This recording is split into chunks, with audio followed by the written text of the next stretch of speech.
Once again, I ask you, how can you drive online sales? And once again, I'm going to tell you, by getting inside the mind of your prospect and your client. But how can you do that? Stay tuned and find out. Being an entrepreneur sounds like, yes, another new client. I did it. But it can also sound like, I am really not understanding this technology, and I'm feeling so overwhelmed. Am I even cut out for this? That's why I started the Dark Horse Entrepreneur Podcast, to help infopreneurs, coaches, and course creators who want to build a business online, but are battling technology, overwhelm, procrastination, and even imposter syndrome. Think successfully, think differently, think bigger, and take action by learning tips from an array of business owners, all dropping knowledge on the Dark Horse Entrepreneur Podcast. Check us out at www.darkhorseschooling.com. Well, what is up? What is up? What the hell is up, my Dark Horse friends and family? Welcome back to another dose of sales driving psychology and learning. I'm your Dark Horse host, and I've been in the course creation and coaching and online space since the 90s. So you could say I got a little bit of experience under my belt. And yet, here I am still learning. And that's what I'm here for. I'm here to share with you what I have learned and what I'm still learning about course creation, coaching, entrepreneurship, and infopreneurship. Who are you, you might ask? Well, that, my friend, to me is infinitely more important. You are a driven entrepreneur. More specifically, an infopreneur with or seeking perhaps a coaching and online course model in your business, or you're just hoping to have that very, very soon. Either way, you're here because you're ready to start, restart, kickstart, and just start leveling up with some great marketing, personal, and business tips and results in order to build that beautiful business of yours my tongue is just tripping over my eye teeth today. In order to build that beautiful business of yours into the empire it absolutely deserves to be. And that's why I'm here hitting you with yet another solo success episode coming to you straight from the Dark Horse HQ as we dive deep into your infopreneur and course creation success, giving you some actionable tips and steps designed to help you level up your game. Because, as we already know, there are no shortcuts to our success except for taking those little steps towards your goal every single day. Sales, sales, sales, driving more sales. That's what we've been talking about the past couple of episodes. And I've been sharing with you, starting with the last episode, which was 355, 8 clever psychology tactics for increasing sales. And if you haven't listened to that, go ahead and pause this one. Go check that one out. That's kind of the starter episode to what I'm going to continue laying down here for you now. I shared with you in the last episode the first 8, and I'll go over them briefly here. The first one was the first and last effect, the buy now, pay later effect, the labor in public. Number 4 was the mistake effect. This is a good one. Number 5 is endowment perception, something we all fall, I won't say victim to, but something we all unconsciously think about. And number 6 was the default effect. And number 7, new beginnings. And finally, number 8 that I left you with in the last episode was the foot in the door. So if you're interested, if any one of those go, what is that one? And they all should, because they're all very effective tactics when used by themselves. And you can combine any number of those to really drive up your sales on your webpage, in your webinars, on your online lives that you do, etc., etc. Now we're going to start laying down, well, it's supposed to be 8 more, but I think I have a bonus one here for you. So you ready to go? Let's hit it. Tip number 9, frame it low. And here's the thing here. People make a decision based on how the options are presented, right? So test making an offer at full price, such as $365 per year, versus how much it would cost, which would be $1 a day. And you may find, you most likely will find, that the $1 a day converts higher, sometimes much higher, because they're not focused on $365. They're focused on, $1 a day. Man, that's like a cup of coffee in the 70s, right? So frame it low. That's number 9. Number 10, risk compensation effect. Now, people are more careful if they feel there is a greater risk, and then they are less careful if they feel like they're protected against that risk, like, they're protected from loss. So offer a clear and generous refund policy. How many of us have been on a sales page or listened to some VSL or, listened to some webinar, and every single one of them, all the good ones anyway, give you this clear, and you're like, wow, you're really giving me that much of a refund policy? Yeah, they're using this effect here. You might even use the word guaranteed in the headline, such as lose 10 pounds in 10 days, guaranteed, right? Now, mind you, in all these refund policies, they'll say, hey, all I'm asking is you show me that you did the work, and I'll give you 110% of your money back. I seen one that said, if you don't get the results that we promise, we will give you your money back plus $500. Okay, that definitely takes away risk. All right. Number 11, the decoy effect. People are going to change their preference between two options when it's presented with a third option that is asymmetrically dominated. Here's an example. If you offer just one option, then the customer has two choices: buy or don't buy. Right? Hey, here's everything we've been talking about. You've been going through the sales page. You get down to the bottom. There's that buy button. It's not like they have one choice. They have two: buy or don't buy. Now, if you offer them two options, and you've seen this a lot, I know you have, because I have, then the customer really has three options. Option one is buy, and option one is buy option one that you presented. Option two is buy option two, which you presented. And then option three is obviously don't buy. Now, option two is more expensive than option one, so people will generally choose option one versus option two. So let's say, for example, you go through your VSL, your web presentation, your Facebook Live, whatever you're doing to present the content, and at the end of it, you put the ebook is $27. The ebook and the video course is $67.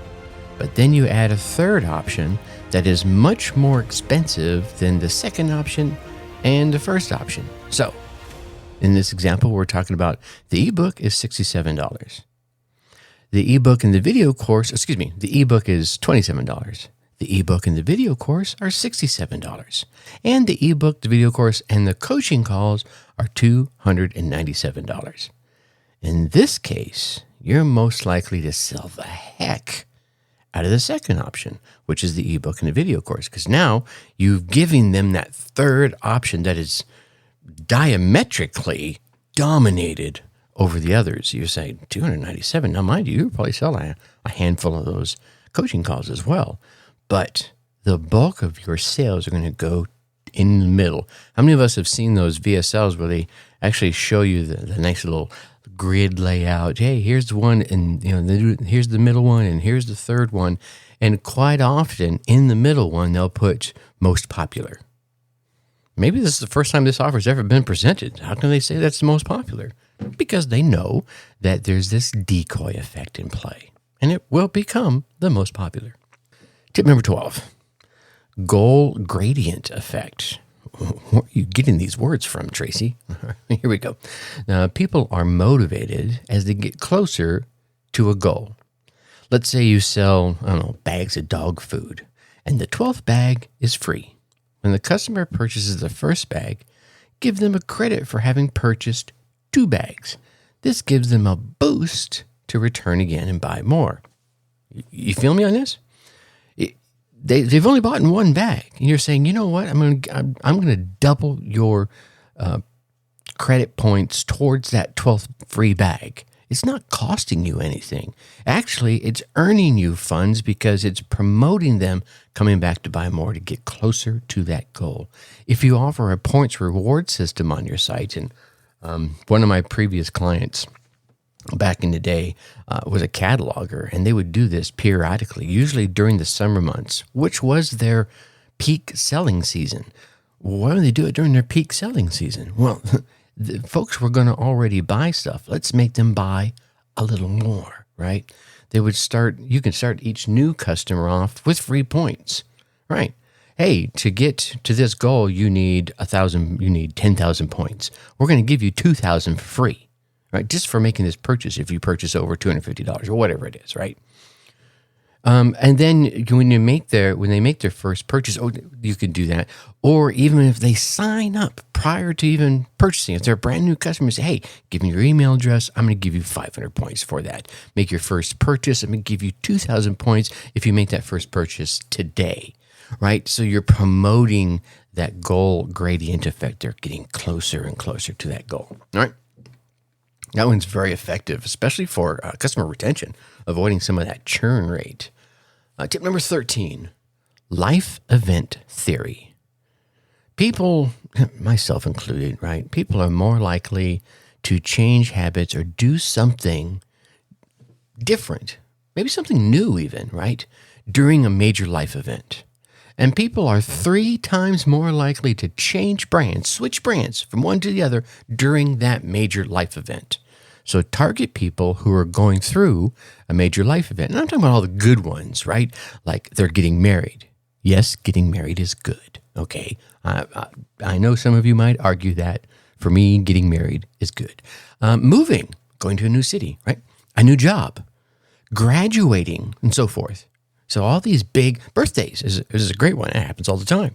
I have a client that does really great by offering coupons on birthdays, and it was just so easy to find.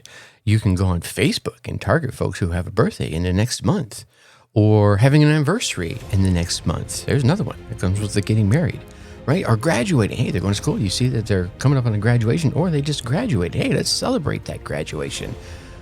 So quite often, like I said, folks are willing to switch brands. Maybe not. Who knows if it's permanent or not? That's up to you if you can hold on to them. But getting them to switch, that's usually the tough part. You can get them to switch, which they're open to during these life events. You can then leverage holding on to them. And it's, as we all know, it's a lot easier to keep a customer than it is to gain a brand new one. All right. Tip number 14, the place of origin effect. Whoa, I need a sound effect right there. The place of origin effect. Ooh. People's perceptions are literally influenced by a product's place of origin. Right? Watches from Switzerland, we've all heard that one. Olive oil from Italy. Wine from France. Those just by the nature of them and the history that we've grown up with, just seem to feel better, right? Did you know that Philadelphia cream cheese really doesn't come from Philadelphia? So consider that if you're naming your next product or associating it with some region or a place. German chocolate cake, right? Well, German chocolate is actually very good. So is Swiss chocolate for that matter. Anyway, so use that to your advantage. All right, step number 15 or tip number 15, stepping stones. Every step in your journey needs to be attainable. Let me repeat that for you. Every step in a journey needs to be attainable. So, what I mean by this is if you're creating a course, make sure that each module of the course is easily attainable, easily digestible, this bite-sized nugget in and of its own. If one of your courses, just one, and man, don't make it the first one, is too big or too difficult or too strenuous, break it down, right? I need a music breakdown right there. Break it down into a smaller, easier sections, right? That way they'll get through your course. They'll keep on chugging through. The first stepping stone is the most important. I alluded to this just a second ago. Give them a fast win inside that first module. Well, to keep them going, to get through the rest of the module, to really get the benefits of what it is you're sharing with them. But the more important thing to you as a business owner is by giving them that first win inside that first module prevents refunds. Ooh, yeah.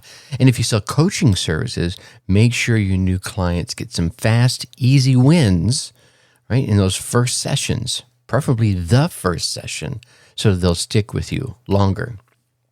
I remember one of the first things I did, and we're talking about the early stages of my coaching career, is I would ask someone if their bed was made as we were having our first call.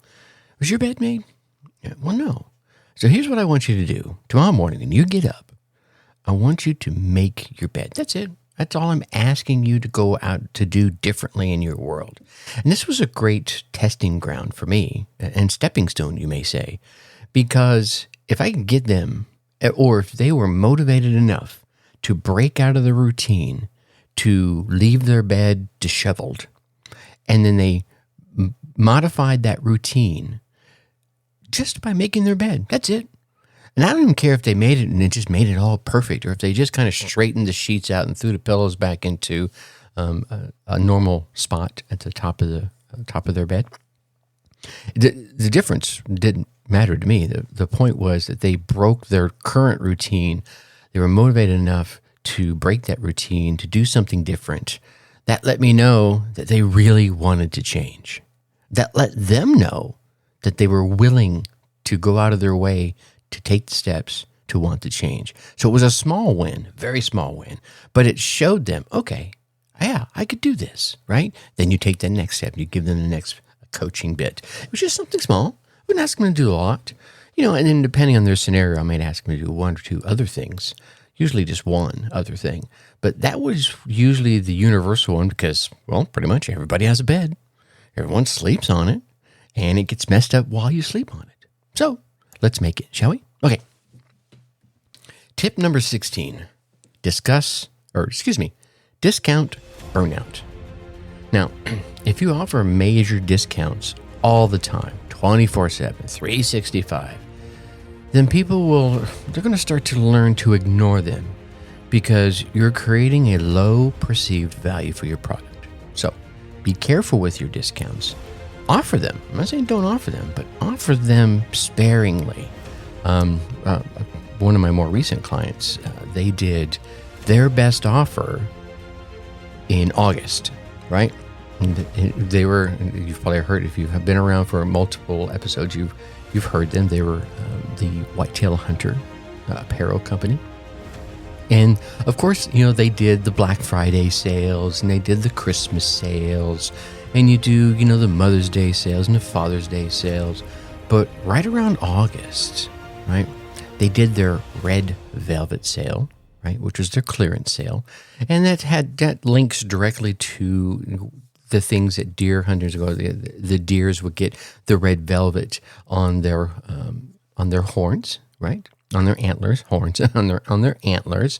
And so that was their clearance sale. So all the stuff exiting out of the spring, summertime as you're going into fall, which kind of loses its value quickly, they would try to use the sale to motivate some sales. I'm saying sale a lot, aren't I? They would use this discount to motivate sales out the door.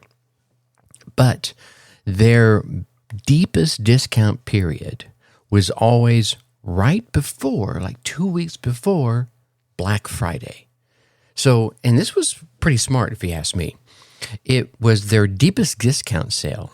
They would never go lower than the sale they did at this particular point in time. So 2 weeks before Black Friday, they did their deepest sale for the year, and they never broke it, right? So people who had been around them for at least a year, if not more, even less, would jump on that all over it. They're like, well, I'm getting ready to buy anyway. Christmas is coming up. Black Friday's coming up. They're saying this is the best, lowest price I'm going to be able to get this for. And it was. They never went against that for their standard items. Yeah, clearance items, of course. The item's not selling, even at your deepest discount price. Maybe people just don't want it. So at that, but from when it come across the board sales opportunity, they said, this is it, man. You're never going to get it cheaper. So if you're going to buy it today, buy it today. And I think one of the brilliant tactics around this is you pulled forward a lot of the wallet share, as we call it, out of Black Friday 2 weeks earlier. Now, people are already in the habit of buying like crazy on Black Friday. You think that stopped them from coming back and maybe buying some more because they got their product in the hand? And they're like, man, this is amazing. This is a great product. Then they get their Black Friday sales opportunity. It's not as deep a discount as they just got, but they already know the value because they've got it in their hand. Huh? So now, the next time that the opportunity came up on Black Friday to get it at another discount, even though it wasn't as deep, you think they bought again? Quite a few of them did. So offering them once or twice a year deep discounts can result in even more sales than offering them these discounts every single month. Does that make sense? All right. Now, let me give you this bonus one, because that was number 16. Number 17, a little bonus tip here for you. Be funny. Yeah? Be funny. Get them to jiggle. Give them the jiggle. Get them. Oh my goodness. It is too early in the morning. Ugh.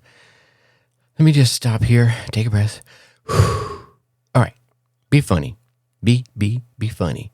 People remember and respond to information when there's a little bit of humor involved, right? They don't have to guffaw or fall over. Just a little chortle, a little giggle, a little laugh, poking fun at yourself like I just did. Oh my God. Even sometimes something as simple as a GIF in your copy can increase your conversions by 25%. What? Yeah, that's what we want. Just give them a little giggle and they'll give you a little cash in return. All right. So let's run through these real fast and just kind of wrap all this up. Going from yesterday, right? Remember we talked about the first and last effect. First thing they see and the last thing they see, something they're going to remember. Buy now, pay later. Labor in public. The mistake effect. The endowment perception. Default effect. New beginnings. Foot in the door. Frame it low. Risk compensation effect. Huh? Right? We're going to get rid of that risk. We just talked about that. The decoy effect. Add them those 3 columns. The goal gradient effect. The life event. Very good one. Still using this one to this day. Place of origin. Stepping stones. The discount burnout. Remember? And sometimes it's not just discount burnout. It's discount placement. Like I talked about, having that just a couple of weeks before when they're going to already spend a major amount of money, right?